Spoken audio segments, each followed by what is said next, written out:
Assalamualaikum. Apa kabar anak kelas 6 semuanya?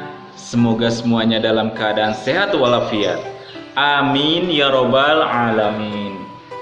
Alhamdulillah, sekarang kita sudah memasuki semester yang kedua dan pembelajarannya masih lewat jarak jauh.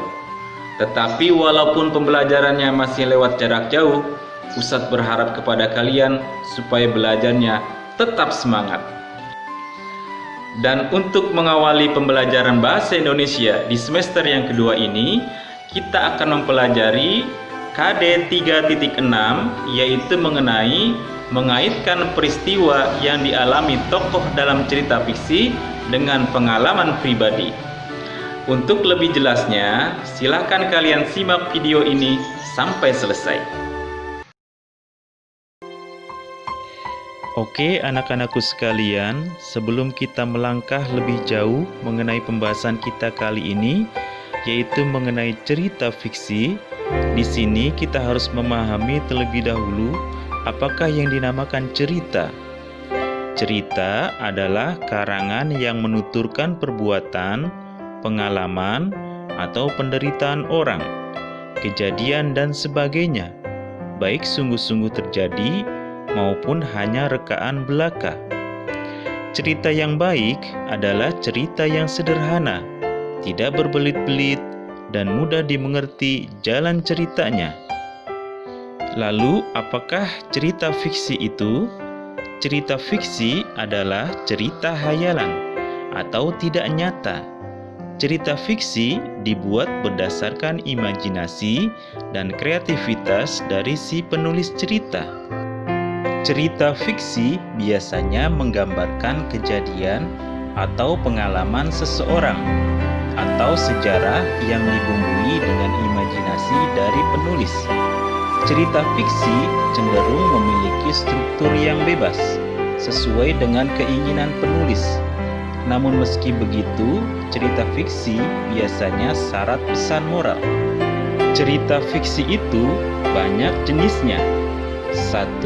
Novel, 2. cerpen atau cerita pendek, 3. roman, 4. dongeng.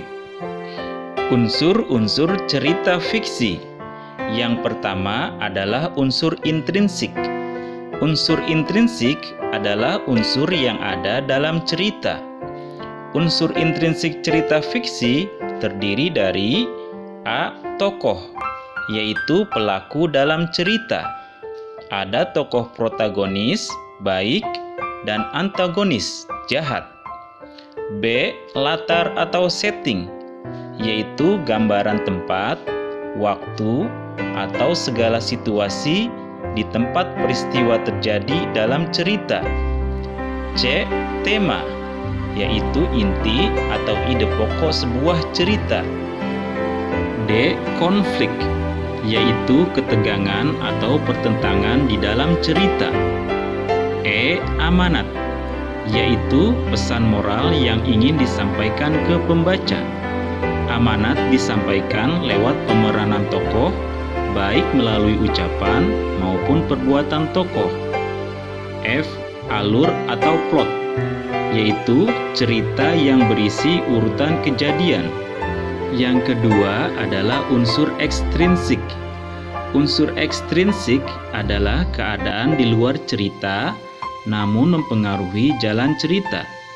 Unsur ekstrinsik cerita fiksi terdiri dari A. Subjektivitas penulis, B. Keyakinan penulis, C. Pandangan hidup, D. Psikologi, E. Pandangan hidup suatu bangsa, dan F. Berbagai karya seni lain. Contoh cerita fiksi. Hadiah untuk nenek. Minggu depan, Gina akan mengunjungi neneknya yang ada di kampung. Ia senang bukan kepalang karena sudah lama tidak berjumpa dengan nenek yang disayanginya. Saat ia sedang bersiap-siap mengemas baju untuk dibawa liburan, Gina pun teringat satu hal. Ia ingat bahwa ia berjanji akan membawakan sang nenek hadiah berupa kue buatannya sendiri. Gina kemudian bergegas ke dapur menyiapkan bahan-bahan membuat kue. Ia sering membantu ibu membuat kue ini, jadi ia sudah tahu bagaimana cara membuatnya. Ia mencampurkan bahan-bahan dengan telaten, kemudian memanggangnya di dalam oven selama 30 menit.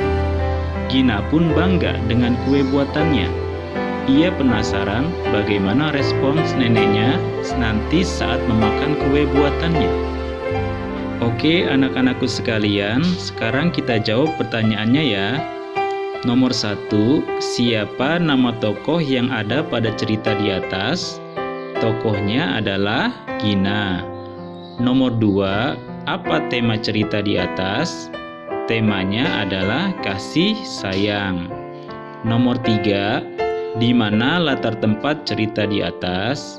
Di rumah Gina. Nomor 4, apa amanat yang terdapat dalam cerita di atas? Amanatnya adalah menepati janji. Dan nomor 5, sikap apa yang dapat diteladani dari tokoh Gina? Sikap yang dapat diteladani dari tokoh Gina adalah suka membantu orang tua. Oke anak-anakku semua, semoga kalian dapat memahaminya dengan baik. Silahkan dicatat materinya di buku tulis, kirim ke Gredu di kolom diskusi. Sampai berjumpa lagi di pembelajaran selanjutnya. Wassalamualaikum.